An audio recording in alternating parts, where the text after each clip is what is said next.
consideran eventos pornos porque sus células han perdido sus organismos y sobre todo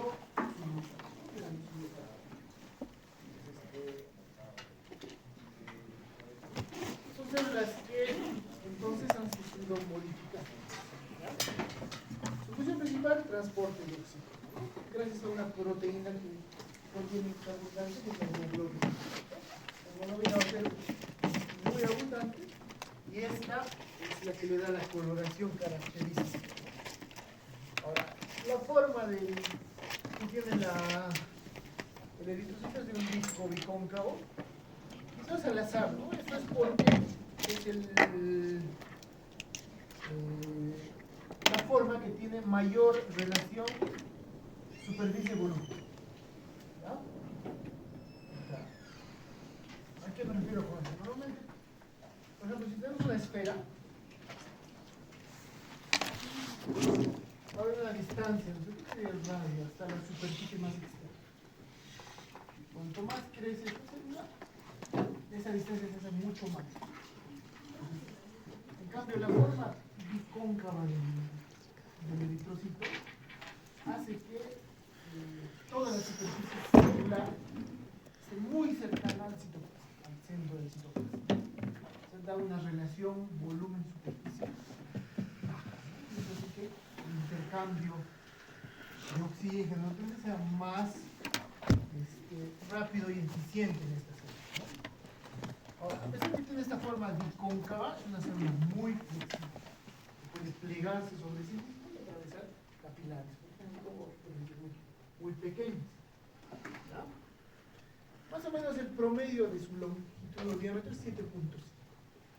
Ahora, este valor es muy estable, es decir, normalmente es un valor casi constante.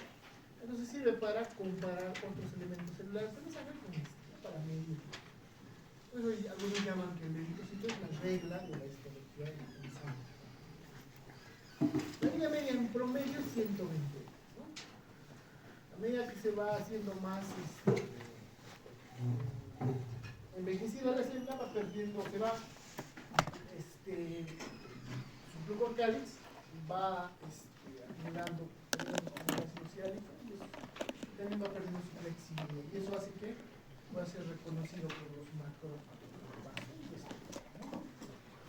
Ahora, puede haber eritrocitos más grandes, normalmente se habla de macrocitos. Si hay eritrocitos más pequeños de lo normal, se llaman microcitos. Puede haber eritrocitos mucho más grandes, pero casi siempre eso es en relación a patología.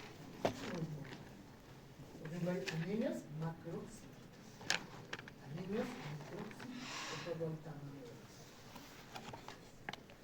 Ahora vamos a ver también que la forma es mantenido por el esqueleto de la célula. Puede haber mutaciones en este esqueleto que llevan a que la célula cambie en su forma. Hay enfermedades en las que los eritrocitos tienen esa forma bicóncava, por ejemplo, tienen una forma elipsoidal, la elipsoidal. O algunos van a tener una forma mucho más redondeada. Pero ¿qué pasa con esto? Eso hace que sean menos flexibles al atravesar los capilares, los sinusales. Tendencia a romperse, a desgarrarse, ya, y obviamente a perder el motor. Entonces, una anemia. Son anemias por trastornos hereditarios. Es algo muy común. Su estructura bicóncava flexible, entonces, ¿no? Porque se pliega sobre sí y así atraviesa capilares, ¿no? Vamos a ver que el citoesqueleto es importante. Ahora, tenemos el eritrocito. Normalmente cuando lo estudiemos vamos a ver que se acumulan así, como pila de monedas. Algunos se llaman roleados, es lo común verlos así.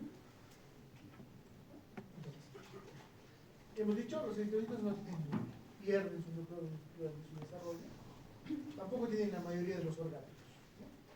Pierden la mayoría de los órganos, por lo tanto, no puede repararse a sí mismo, ¿no? Cualquier lesión de un eritrocito lo condena a ser destruido.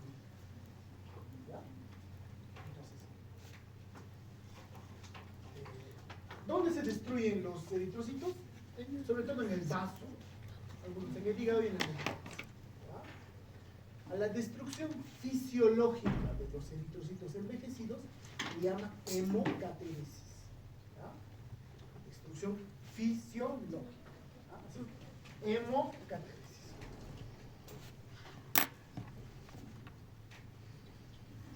Quiere decir que se reconocen los envejecidos a la destrucción anormal de células, ya sean jóvenes o que no estén alteradas, se llama hemólisis. Entonces, la hemólisis es algo patológico, la hemocateresis es algo fisiológico.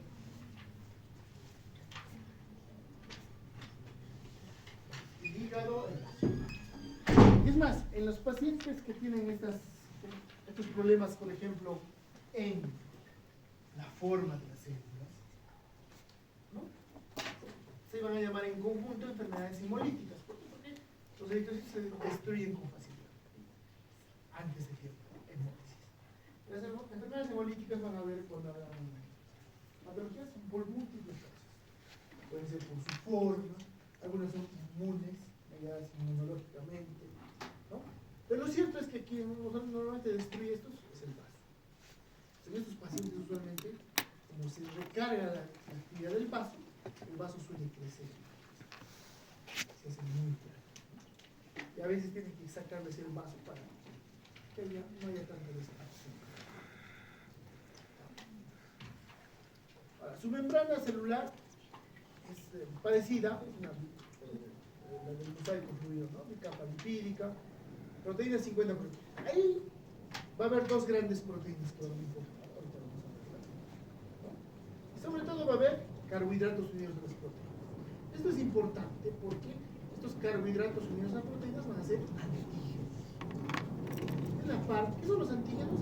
Son moléculas expresadas que caracterizan ciertos elementos, ya sean celulares, ya sea virus, bacterias, es algo que lo caracteriza. Dentro de esos antígenos que vamos a ver, van a estar los antígenos que determinan los grupos sanguíneos, ¿no? Ahorita lo vamos a ver.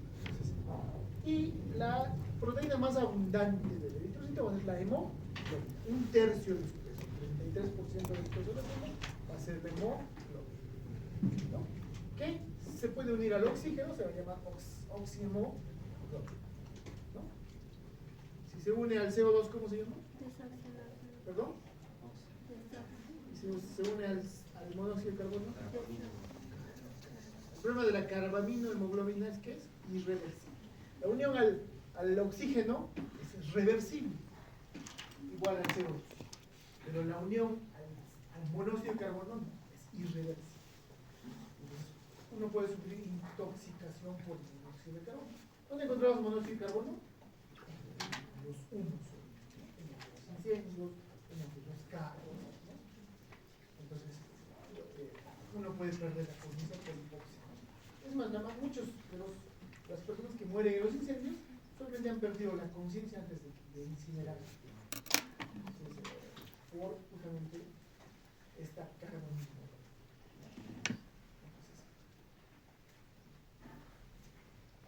Vamos a ver.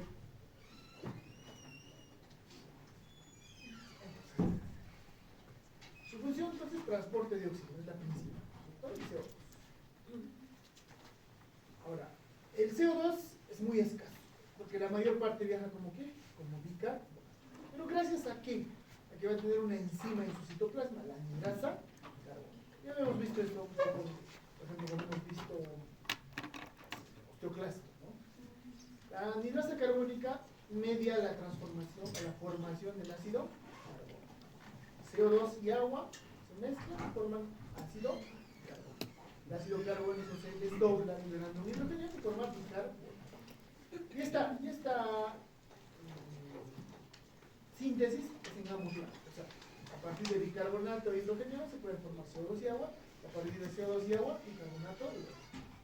Entonces, ¿por qué es importante esta enzima? Porque este bicarbonato que normalmente va a viajar en el plasma, a nivel pulmonar, va a ingresar al interior del citoplasma del eritrocito, se va a unir a un hidrógeno y se va a producir CO2. Entonces ahí se va a eliminar el CO2, ¿no? va a difundir el CO2 hacia los iones. Y de estas, una de las proteínas importantes va a ser una proteína transmembrana que se va a llamar la proteína banda 3. La proteína banda 3 es un intercambiador, ¿no? O sea, va a ingresar bicarbonato al interior y va a sacar cloro. Intercambiar, ¿no? Entonces, el bicarbonato, ¿para qué? Para que tenga efecto sobre, o sea el sustrato de la anhidrasa carbónica, ¿no? Ahora, esto es importante también, en el medio de fisiología van a hacer, porque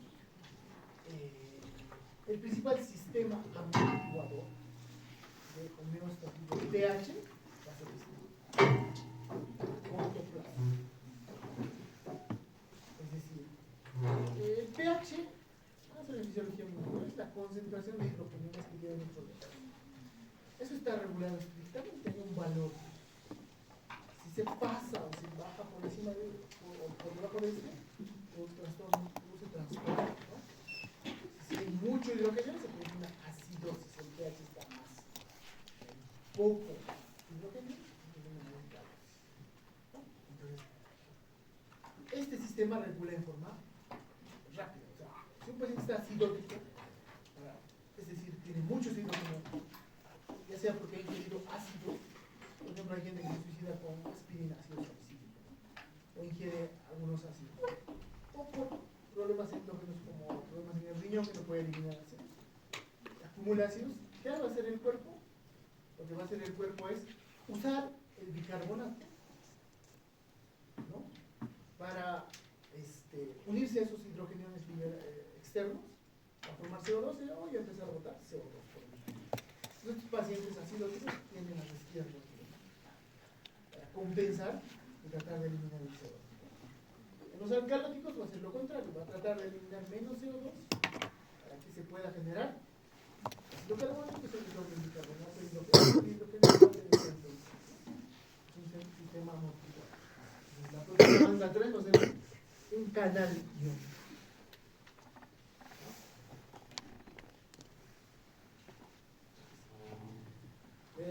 Dentro de la formación de la membrana celular nos va a importar las proteínas, ¿no? De la membrana celular.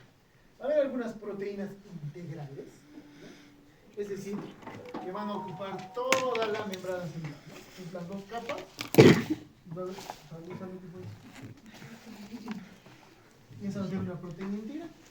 Y va a haber proteínas que solo van a ocupar una parte de la membrana, ¿no? Una capa de la membrana, ¿no? Que van a ser las proteínas pequeñas. Va a haber proteínas integrales y proteínas.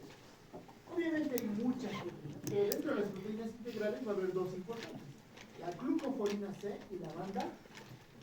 La banda que hemos dicho es un canal iónico, es transportador cloro versus carbono. Esta va a ser la proteína más abundante, ¿no? Y también va a ayudar a fijarle en el interior. La glucoforina C va a ser un sitio de anclaje del citosqueleto, ¿no? La glucoforina C. Luego están las proteínas que están a uno u otro lado de la membrana celular. Entonces, van a servir para anclar el esqueleto o el citoesqueleto, ¿no?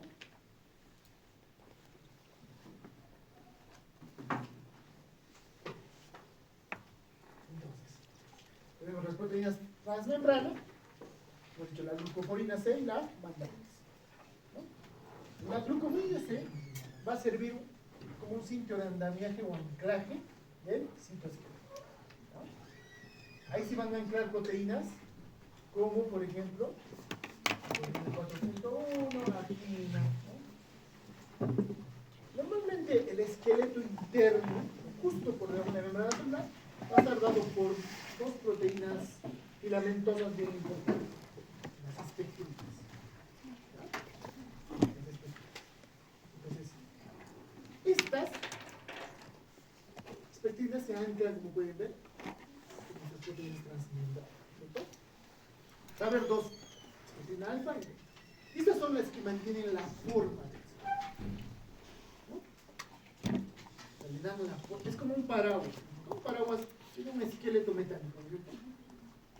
Que lo mantiene. Si no hubiese eso, colapsa, ¿no? Es igual. Las espectrinas mantienen la forma y la integridad de la y estos anclajes mantienen también la integridad de todas estas espectrinas.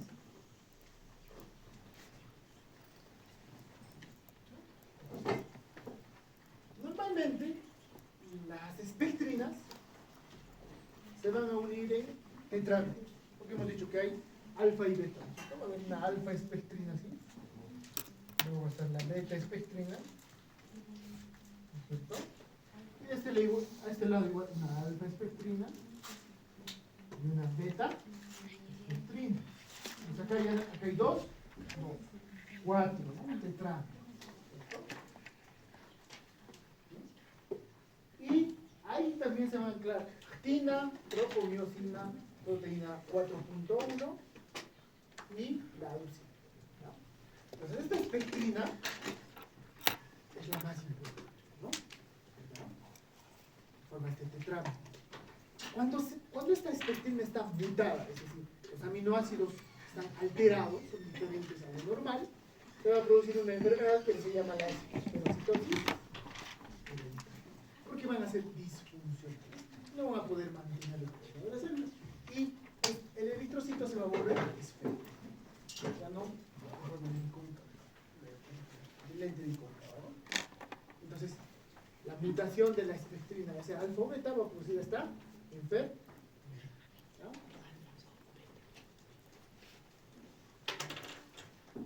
Entonces, vamos a ver acá un esquema.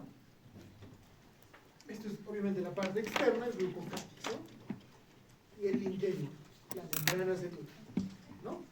Esta es la proteína banda 3, que bonito que es un canal iónico, ¿cierto? Ahí está el canal. Y luego está acá la glucoforina, también va a ser una glucoproteína. Como pueden ver, acá tenemos la espectrina alfa y la espectrina beta, inmediatamente por debajo de la beta. ¿No? Como pueden ver, las espectrina alfa y beta se unen a través de la proteína 4.1 a la actina y tropo por un lado y por el otro. Por eso forma un tetrámero. Dos acá, dos acá. Y todo este complejo va a estar unido a la glucoforina C. Es un anclaje. ¿No? Y otro anclaje que le va a dar va a ser con la proteína banda 3 a través de la proteína 4.2 y la anquirina. Entonces la mantienen unida a la membrana celular. Por eso es que esta membrana puede plegarse, pero inmediatamente pasa el estímulo, vuelve a su posición. ¿No?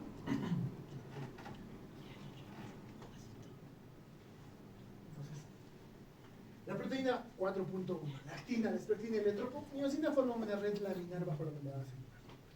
¿Correcto? Entonces, la glucoforina C y la proteína banda 3 van a través de un transmembrana, ¿no? Y tienen carbohidratos a la superficie, ¿verdad? La anquirina y la proteína 4.2 van a unirse con la espectrina de la proteína banda, que hemos visto en el video. La proteína, en cambio, 4.1 es la que se une a la glucoforina, ¿cierto?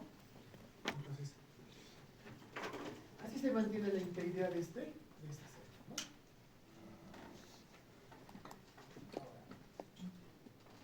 Estas glucoproteínas, estas de acá, que forman el glucocáliz, van a formar antígenos. En el caso de los eritrócitos, van a formar los grupos. Hay numerosos tipos de grupos sanguíneos. Los más conocidos son el grupo AB y el RH, pero en realidad hay múltiples sistemas. Pero esos son los más conocidos. Vamos a hablar del grupo AB y del grupo RH. El grupo AB es una clasificación de los antígenos presentes en los eritrócitos. Vamos a contener que va a haber la glucoforina. Vean, esta es la membrana celular. La glucoforina. La glucoforina va a tener residuos de carbohidratos. La parte inicial va a ser la misma, como pueden ver acá. Hay una glucosa en verde, una galactosa en amarillo y una N-acetilglucosamina en azul. Esos tres primeros carbohidratos, ¿no?, son iguales. Lo que varía después es qué le sigue. En algunos casos va a contener la fucosa, en algunos casos se le va a agregar una N-acetilglucosamina con fucosa, o en algunos casos va a ser galactosa con fucosa. Entonces, los que tienen este azúcar que está acá, se le va a conocer como el antígeno O, el grupo. Los que tienen esta conformación va a ser el antígeno A o grupo A. Los que tienen esta conformación va a ser el antígeno B o grupo A. Solo hay esos tres tipos. Y la combinación de estos va a dar origen a los grupos, ¿no? Normalmente va a haber en el sistema ABO 4 grupos. Grupo sanguíneo A, B, AB y el grupo O, ¿no? Obviamente los que tienen grupo sanguíneo A son los que tienen el antígeno A presente en sus eritrocitos. Los que tienen el grupo sanguíneo B tienen el antígeno B en sus eritrocitos.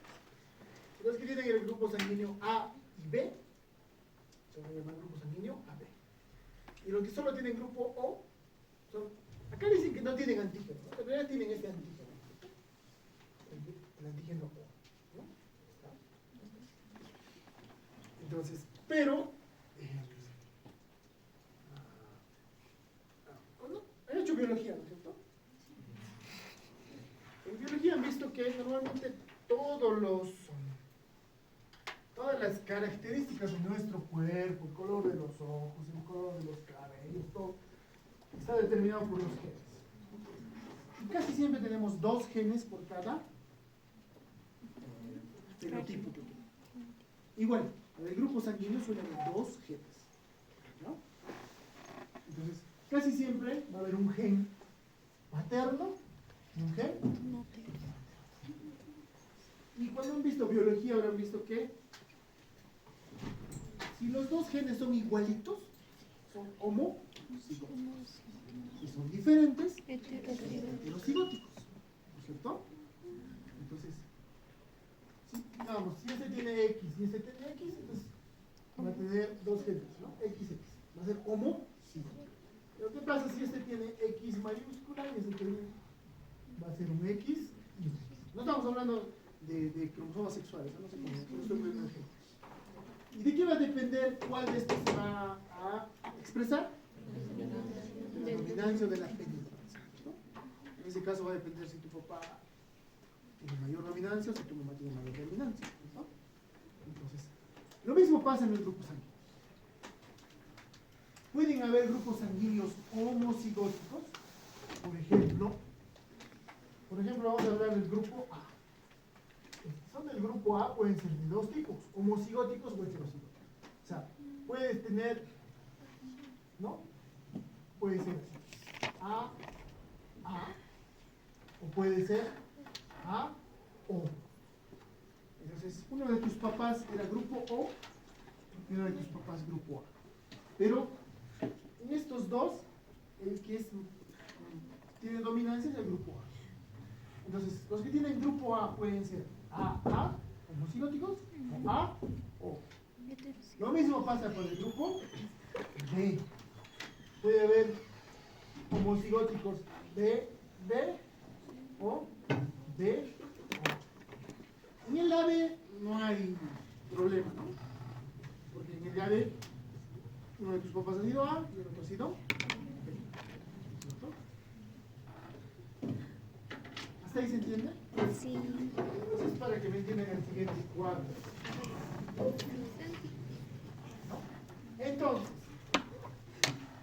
los del grupo sanguíneo A, ¿no?, pueden ser homocigóticos, ¿no?, o heterocigóticos. Ahora, algo curioso se va a dar, que normalmente los que tienen grupo A van a tener anticuerpos contra el grupo B. ¿Cierto? Los que tienen Grupo sanguíneo B tienen anticuerpos contra. O sea, tienen así. Los que tienen AB han hecho tolerancia, pero como que el desarrollo embrionario han tenido los dos grupos, han hecho tolerancia y no tienen anticuerpos. Y los del grupo O tienen anticuerpos, tanto contra el A como contra el B. Entonces, los del grupo A siempre van a tener anticuerpos anti-B. El grupo B siempre anticuerpos. Por lo tanto, los del grupo A nunca pueden recibir sangre del grupo B. Y obviamente tampoco de la B, porque la B tiene algún antígeno beta, ¿no? ¿Cierto? Entonces, el grupo A solo puede recibir sangre, ya sea del grupo O, que no tiene ninguno de los dos antígenos, o del grupo A. Lo mismo en el B, solo del grupo O o del grupo perdón, del grupo B. Solo esos dos tipos celulares pueden recibir esa. Los del grupo sanguíneo AB, como no tienen anticuerpos ni contra el A ni contra el B, pueden recibir sangre tipo A, sangre tipo B, sangre AB, también sangre O porque no tiene antígeno. Por lo tanto, pueden recibir todos los grupos sanguíneos. Por lo tanto, a los del grupo AB se les llama receptor universal. Puedes poner cualquier tipo de sangre. Los del grupo O, en cambio, son mucho más especiales. Porque como tienen anticuerpos contra el A y contra el B, no pueden recibir sangre A. No pueden recibir sangre B. Y no pueden recibir sangre AB. Solo pueden recibir sangre O. Pero, si se dan cuenta, los del grupo A pueden recibir sangre O. Los del grupo B pueden recibir sangre O. Los del grupo AB pueden recibir sangre O. Los del grupo O pueden recibir sangre. Entonces, los del grupo sanguíneo O pueden donar todos los grupos. No pueden recibir más que sangre. Por eso se considera que los del grupo O, que gracias a Dios son la gran mayoría de la población, son los donadores. Pueden donar para cualquier cosa. ¿Por qué? Porque a una persona con tipo de sangre A puede recibir sangre, no tiene antígeno. El grupo B puede recibir. El grupo AB puede recibir. El grupo O le puede dar. Pero el grupo O solo le puede dar al grupo O le puede dar. Si no, ¿qué va a pasar? Los anticuerpos van a atacar ese dispositivo y lo van a destruir. Va a producir hemolisis. ¿Está ahí, se entiende? Entonces, de ahí sale el concepto de receptor universal y donador universal. Esto es lo que yo les decía, ¿no? Yo puedo tener un antígeno A, perdón, un cromosoma A y el otro A es homocigótico tipo A. Uno es O y el otro es A, por predominancia va a ser grupo. En esto no hay problema, a ver. En el B pasa lo mismo. En el O, obviamente, todos son homocigóticos para O, ¿no? No hay otra forma. Entonces, pero resulta de la combinación, ¿no? Si tu madre es A, tu padre es A, lo único que te vas a quedar es que seas grupo A. Si tu madre es B, tu padre es A, va a salir A, B. Si tu padre es A y tu mamá es O, vas a salir A, entero, pero no en todos los casos. Ahorita vamos a ver. Lo mismo para el B, para el O, ¿no es cierto? Entonces, siempre el A o el B son predominantes respecto al A. Pero, ¿qué pasa si mis papás son heterocigóticos? ¿No? ¿Qué puede pasar? Es muy común. ¿Ya? Resulta que mi papá, acá va a estar mi papá, es así. A, O. Y mi mamá va a ser A, O, ¿no es cierto? Entonces, puede pasar combinaciones, ¿no? A con A, A con O con A, O con O. Entonces, como pueden ver, 3 de cada 4 de sus hijos, de estas dos personas, van a ser del grupo A. Pero va a haber uno que va a ser del grupo O. a pesar que los dos son del grupo A, porque son heterocigóticos. Entonces, no va a faltar alguien que le va a decir, no es tu hijo, ¿no? No es tu hijo, ¿cierto? No puede ser heterocigótico, y uno de ellos puede salir del grupo A. Ahora, eso va a cambiar, obviamente, eso ya han hecho en genética, ¿no? Si este es homocigótico, por ejemplo, ¿no? Si este es homocigótico para A, obviamente no hay forma de que sus hijos salgan diferentes al grupo A, ¿no? La única forma de que uno salga diferente al grupo A, al grupo B en este caso sería que era sean 50 por 50. heterocigóticos los dos papás, ¿no? Pero sí puede darse el caso, ¿no? El hijo salga de un grupo sanguíneo diferente a los papás, ¿no? Y después van a decir que le han cambiado en el hospital, ¿no? Ustedes ya saben que sí puede pasar, bajo la premisa de que sea heterocigótico. ¿Hasta ahí se ha entendido? Sí. ¿Y cuál es la diferencia entre un O positivo y un O negativo? Ahorita vamos a ver. Factor RH. Entonces, ese es un sistema de clasificación. El siguiente sistema de clasificación va a ser RH. RH viene de Retius, primero se escriben los monos Retius, ¿no? En este caso, hay varios genes que determinan esto.